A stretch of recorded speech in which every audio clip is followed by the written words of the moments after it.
তো আপনারা রিনিউয়াল কিভাবে করবেন সেটা দেখুন। প্রথমে গুগলে এসে সার্চ করবেন বিডিপি রিনিউয়াল বা বা ভিডিও ডেসক্রিপশানে একটি লিঙ্ক থাকবে, সেই লিঙ্কে ক্লিক করে আপনারা ওয়েবসাইটে পৌঁছে যাবেন। ওখানে ক্লিক করার পর আপনাদের এরকম একটি পেজ ওপেন হবে যেখানে বিডিপি এবং পিজি রিনিউয়াল দেখাবে। আপনারা ইউজি এবং বিডিপি রিনিউয়ালের উপর ক্লিক করবেন।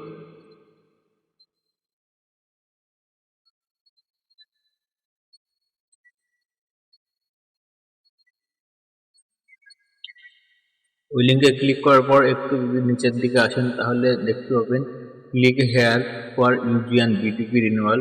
তারপরেরটা দেখতে পাবেন ক্লিক চেক পেমেন্ট স্ট্যাটাস আর প্রিন্ট স্টুডেন্টশিপ সার্টিফিকেট। আর নিচের যে নোটিশটি দেওয়া হয়েছিল সেটা আপনারা ডাউনলোড করে দেখতে পারেন। তো আপনারা প্রথমে এই অপশনটা ক্লিক করবেন, তারপরে আবার আপনারা online renewal for UG and BDP কোর্সের উপরে ক্লিক করবেন। তারপরে চারটে অপশন আসবে। আপনারা যখন রিনিউয়াল করেননি সেহেতু আপনারা প্রথম অপশনটাতে ক্লিক করবেন online UG and BDP renewal, এবং এখানে আপনারা নিজেদের এনরোলমেন্ট নাম্বার এবং ডেট অফ বার্থটি দেবেন। আমি একজনের এনরোলমেন্ট নাম্বার এবং ডেট অফ বার্থ দিয়ে দেখাচ্ছি।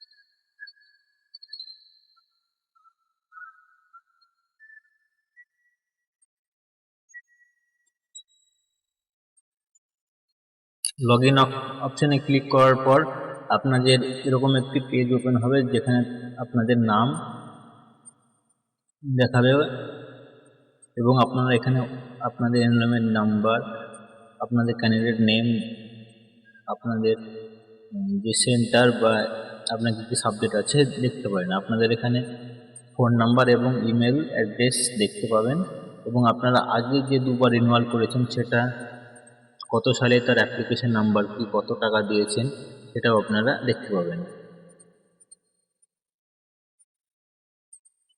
এখন আপনাদের এই বছর অর্থাৎ এখন যদি আপনারা রিনিউয়াল করেন তাহলে কত টাকা লাগবে সেটাও দেখতে পাবেন। দেখুন এই ক্যান্ডিডেটের ক্ষেত্রে হলো এনার থার্ড ইয়ার, সেই জন্য এনার লাগবে 600 টাকা। দেখুন এখানে 600 টাকা দেখাচ্ছে। এবার আপনারা ক্লিক হেয়ার ফর ই পেমেন্টের অপশানে ক্লিক করবেন। ওখানে ক্লিক করার পর আপনারা কোন মাধ্যমে পেমেন্ট করতে চান, আপনারা যদি credit card, debit card, others সেটা সিলেক্ট করবেন এবং আপনারা এখানে যে কোনো একটি কার্ড নাম্বার দেবেন, দিয়ে মেক পেমেন্টে ক্লিক করবেন।